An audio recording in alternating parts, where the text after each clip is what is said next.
বাউনিয়াবাদ বস্তিতে উচ্ছেদ অভিযানকে ঘিরে পুলিশের সঙ্গে সেখানকার বাসিন্দাদের ধাওয়া পাল্টা ধাওয়া হয়েছে।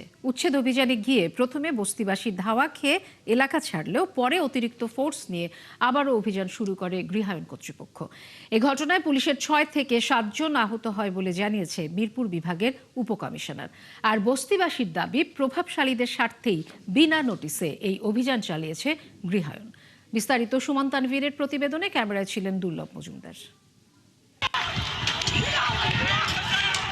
দুপুর 12টা থেকে 12:30 মিরপুর ইসিবি চত্বর থেকে কালশিমুখী রাস্তা।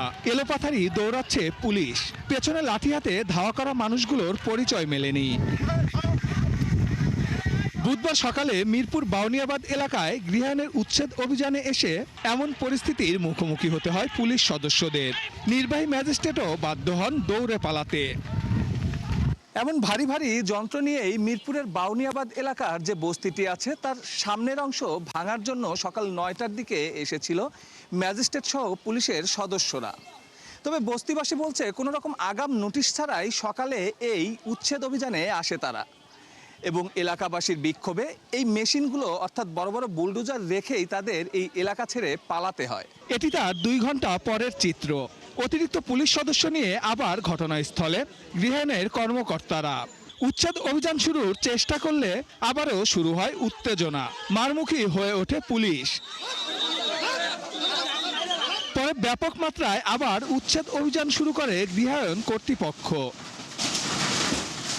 তবে বস্তিবাসীর অভিযোগ, আগাম নোটিশ ছাড়াই করা হচ্ছে এই অভিযান। বাসা কিংবা প্রতিষ্ঠানের একটি জিনিসও সরানোর সময় পাননি তারা। আমগোটা স্যার ভাঙ্গুক, কিন্তু স্যার একদিন তো সময় দেয় স্যার, মাল বাইর করে না মানুষ। তুমি কেমনে দিবা ঋণ ভাই? তুমি কিভাবে দিবা কিভাবে দিবা? তোমার সব পাশে কেনা দাঁড়াইবো, তোমার তো কেউ নাই। ওই সাইডে কি গাঞ্জা বইছে আমরা জানি না, ঠিক আছে? আমরা সময় দেনি, মাল সামানা সব শেষ, কিচ্ছু বাইর করতে পারিনি, কিচ্ছু বাইর করতে পারিনি। এখন এগুলা মানুষগুলা কই যাবে বলেন? একটা রাজ্যে থাকবে মানুষগুলা, এরকম তো থাকার কোনো জায়গাই নাই। এ বিষয়ে জানতে অভিযানে উপস্থিত গৃহায়ণের যুগ্ম কমিশনারকে প্রশ্ন করলে সাংবাদিকদের ওপরেই তেড়ে ওঠেন তিনি। সোরহাব হোসেন নামে এই কমিশনার নিজের নামটি পর্যন্ত বলতে চাননি। পরে উপস্থিত জনতা ও সাংবাদিকদের রোষানলে পড়েন তিনি।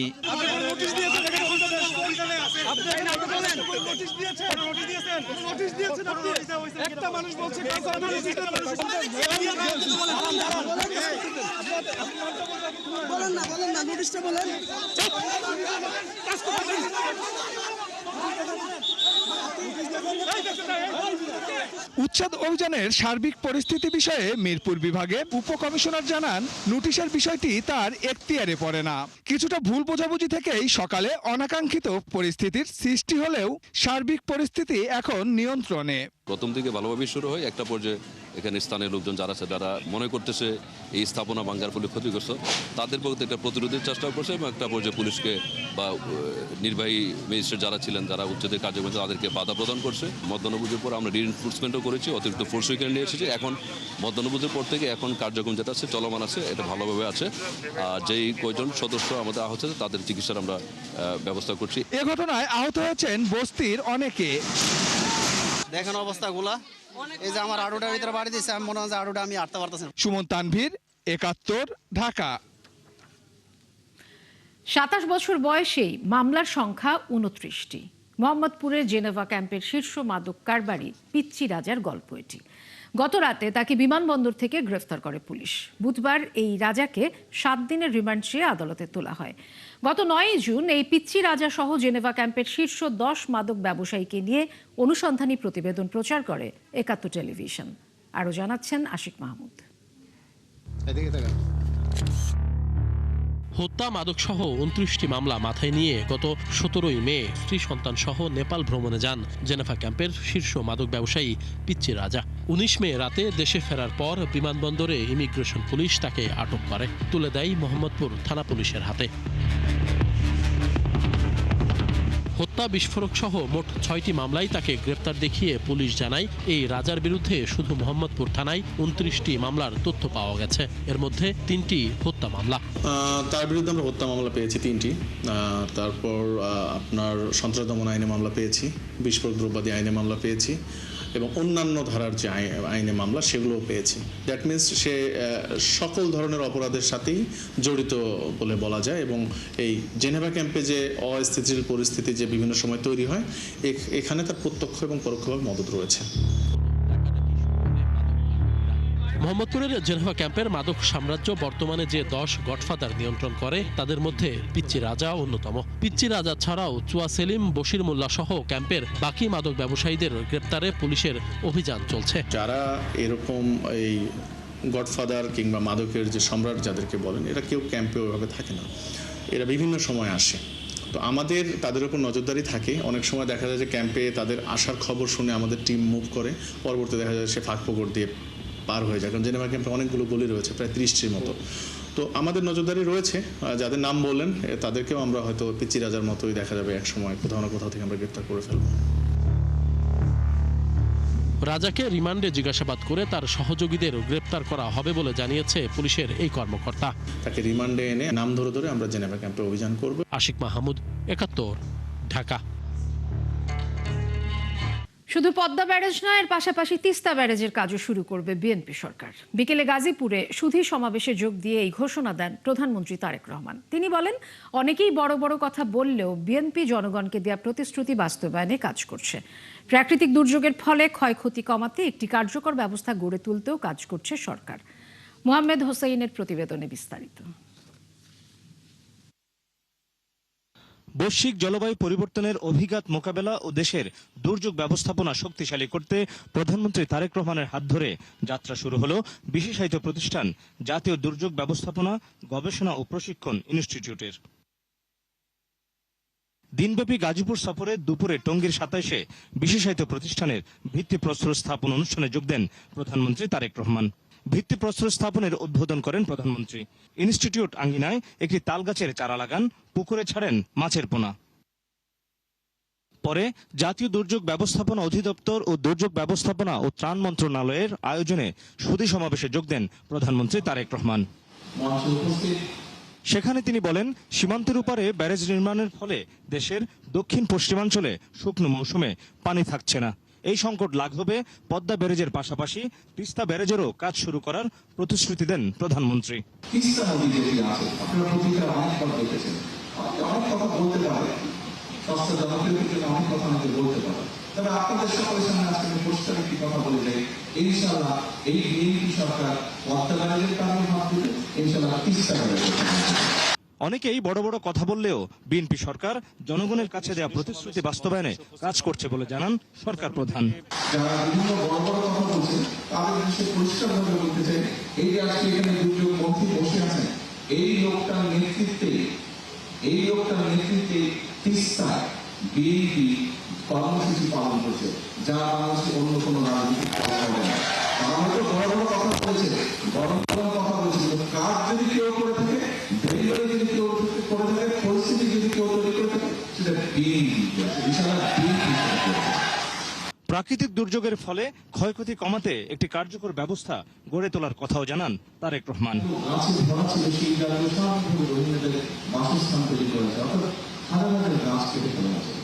মোহাম্মদ হোসাইন, 71, গাজীপুর। নির্দিষ্ট কোনো জেলা নয়, বগুড়া থেকে গোপালগঞ্জ সহ সব জেলাকে সমান সুযোগ সুবিধা দিয়ে দেশের উন্নয়ন করা হবে বলে জানিয়েছেন স্থানীয় সরকার প্রতিমন্ত্রী মীর শাহে আলম। সরকারের প্রতিশ্রুতি বাস্তবায়নে জনগণের সহযোগিতা চেয়েছেন পানি সম্পদ মন্ত্রী শহীদ উদ্দিন চৌধুরী আনি। আর সফল গণমাধ্যম কমিশন গঠনে কমিটি করা হবে বলে জানিয়েছেন তথ্যমন্ত্রী জহিরুদ্দিন স্বপন। রাজধানীতে আলাদা অনুষ্ঠানে তারা এসব কথা বলেন। মাহিলা ইসলামের রিপোর্ট। বগুড়ার নতুন জেলা প্রশাসককে সঙ্গে নিয়ে বুধবার সকালে শহীদ রাষ্ট্রপতি জিয়াউর রহমান ও সাবেক প্রধানমন্ত্রী বেগম খালেদা জিয়ার সমাধিতে শ্রদ্ধা জানান স্থানীয় সরকার প্রতিমন্ত্রী মীর শাহে আলম। এ সময় নতুন জেলা প্রশাসক MR ইসলাম স্বাধীন বলেন, দীর্ঘদিন উন্নয়ন বঞ্চিত থাকায় বগুড়ায় যেসব সমস্যা তৈরি হয়েছে সেগুলো সমাধানে কাজ করবেন তিনি।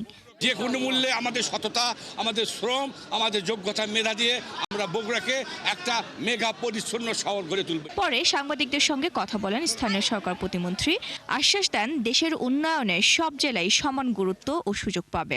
মাননীয় প্রধানমন্ত্রী 64 জেলায় সমান অধিকার দিয়েছে এবং আরেকটি সুখবর হচ্ছে যে আমার মন্ত্রণালয়ের পাশাপাশি মাননীয় প্রধানমন্ত্রী গোপালগঞ্জ জেলাকে আমাকে আলাদাভাবে দেখার জন্য দায়িত্ব দিয়েছেন এবং আমি ঈদের পরেই গোপালগঞ্জ সফর করব, যেহেতু গোপালগঞ্জবাসী বিএনপি 3টি এমপি উপহার দিয়েছে। আমি ব্যক্তিগতভাবে গোপালগঞ্জ যাব এবং বাংলাদেশের কোনো জেলা উন্নয়ন বঞ্চিত থাকবে না। রাজধানীতে আরেক অনুষ্ঠানে পানি সম্পদ মন্ত্রী বলেন, সবার সহযোগিতায় সকল নির্বাচনী প্রতিশ্রুতি বাস্তবায়ন করবে সরকার। মাননীয় প্রধানমন্ত্রী জনাব তারেক রহমান সাহেব 17 তারিখে দায়িত্ব নিয়েছেন, যা বলেছেন, যা প্রতিশ্রুতি দিয়েছেন, একদিন যাচ্ছে, পরের দিন সেটা আবার নতুন করে আরেকটা পদক্ষেপ নিয়ে প্রতিশ্রুতিটা রক্ষার চেষ্টা করে যাচ্ছেন, যা দৃশ্যমান। বাংলাদেশে গণমাধ্যম সংস্কার, নৈতিক সাংবাদিকতা ও নিরাপদ গণমাধ্যম নিয়ে আয়োজিত আলোচনায় তথ্যমন্ত্রী জানান, স্বাধীন ও কার্যকর গণমাধ্যম গঠনের লক্ষ্যে কমিটি গঠন করা হবে। আমি আপনাদেরকে আশ্বস্ত করতে পারি, আমাদের সরকার, জনাব তারেক রহমানের সরকার, একটি স্বাধীন গণমাধ্যম কমিশন গঠন করার ব্যাপারে আন্তরিক এবং আমরা এটা মেন করি। মানুষের মত প্রকাশে বাধা সৃষ্টি করে এমন জায়গা থেকে সরকার সরে আসবে বলেও আশ্বস্ত করেন তিনি। এই কমিশনের মাধ্যমে বাংলাদেশের গণমাধ্যম জগৎকে। মাহিলা ইসলাম, 71, ঢাকা। অতীতের সমস্ত সরকার নিজেদের ব্যর্থতা ঢাকতে বিরোধী দলের উপর বিভিন্ন ঘটনার দোষ চাপানোর চেষ্টা করছে, এমন মন্তব্য করেছেন জামাত ইসলামীর সেক্রেটারি জেনারেল মিয়া গোলাম পরোয়ার। বিকেলে রাজধানীর বায়তুল মোকাররমে জামাত ইসলামীর বিক্ষোভ সমাবেশে তিনি এসব কথা বলেন। তার দাবি, জামাত মবের রাজনীতি করে না। অভিযোগ করেন, মিরপুরে মাজার হামলায় উস্কানি দিয়েছে বিএনপি, সেখানে জামাতের নাম অযথা জড়ানো হয়েছে। সরকার আইন শৃঙ্খলা পরিস্থিতি নিয়ন্ত্রণ করতে পারছে না বলেও দাবি করেন তিনি। নৈতিকতার শিক্ষা সর্বস্তরে চালু না করলে এ ধরনের অপরাধ কমবে না বলে মন্তব্য করেন গোলাম পরোয়ার। একটা ঘটনা ঘটলে শুধু অন্যের উপরে চাপিয়ে দেন। জামাত ইসলামী সহ বিরোধী দলের উপরে বলেন তারা ভাব সৃষ্টি করে। আমরা পরিষ্কার সরকার এবং দেশবাসীকে বলি, জামাত ইসলামী কোনো মবের রাজনীতি করে না। মিরপুরে আপনারা আপনাদের উস্কিয়ে দেয়া দেশকে অস্থিতিশীল করে বিরোধী আন্দোলনকে সাবোটাজ করার জন্য আপনারা মাজার ভেঙে হামলা করে আপনারা সেটা ইসলামপন্থীদের উপরে চাপিয়ে দেওয়ার চেষ্টা করেছেন। অবৈধ সম্পদ অর্জন ও বিদ্যুৎ খাতে দুর্নীতির অভিযোগে বাংলাদেশ বিদ্যুৎ উন্নয়ন বোর্ড পিডিবির সাবেক চেয়ারম্যান আলমগীর কবিরকে জিজ্ঞাসাবাদ করেছে দুর্নীতি দমন কমিশন। সংস্থাটি বলছে, সিন্ডিকেটের মাধ্যমে ভুয়া প্রকল্প, ঘুষ বাণিজ্য ও নজিরবিহীন অনিয়মের মাধ্যমে পিডিবিকে দুর্নীতির অভয় অরণ্যে পরিণত করা হয়েছিল। সেই দুর্নীতি অনুসন্ধানে পিডিবির 4 সাবেক চেয়ারম্যান সহ 13 কর্মকর্তার বিরুদ্ধে অবৈধ সম্পদের খোঁজ করছে দুদক। বিস্তারিত ইমতিয়াজ সনির প্রতিবেদনে। আওয়ামী লীগ সরকারের আমলে বিদ্যুৎ খাতে ভুয়া প্রকল্প অনুমোদন, ঘুষের বিনিময়ে কাজ বন্টন এবং অনিয়মের মাধ্যমে হাজার হাজার কোটি টাকা আত্মসাতের অভিযোগে অনুসন্ধান শুরু করে দুর্নীতি দমন কমিশন।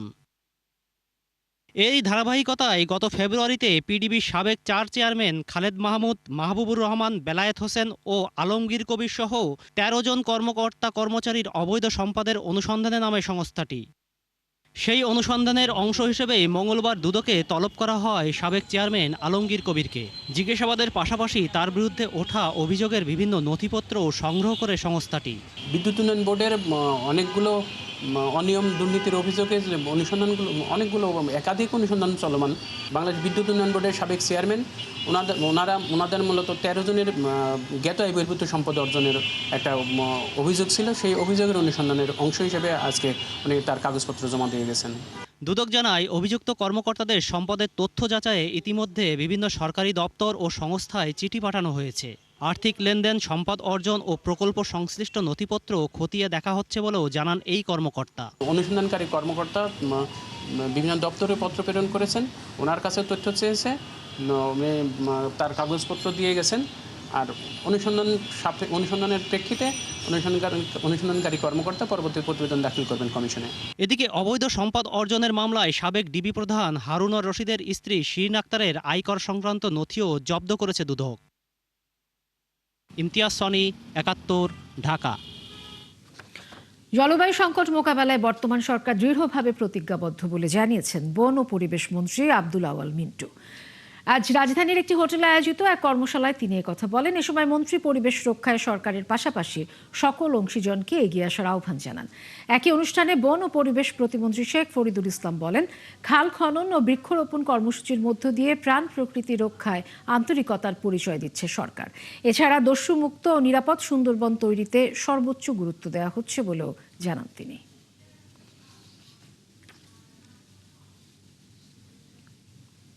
বাংলাদেশ জাতীয় ও আন্তর্জাতিক পর্যায়ে জলবায়ু ও পরিবেশ সংক্রান্ত বিষয়ে গুরুত্বপূর্ণ ভূমিকা পালন করে যাচ্ছে।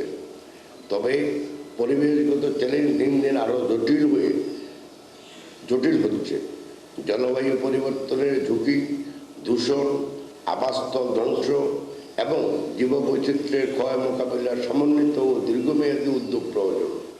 একক কোনো প্রতিষ্ঠান এসব চ্যালেঞ্জ মোকাবিলা করতে সক্ষম নয়। এই কারণেই অংশীদারিত্ব অত্যন্ত গুরুত্বপূর্ণ। আমি মনে করি সরকারকে যদি আমরা সঠিক তথ্য তুলে ধরতে পারি, তাহলে সুন্দরবনের যে সুরক্ষা বা আমাদের এখানকার মানুষের যে জীবন জীবিকা সবকিছু সম্পর্কে কিন্তু আমরা একটা ম্যাপিং করতে পারবো, যে আমরা কতটুকু ভোগ করতে পারি, কতটুকু সুযোগ দিতে পারি।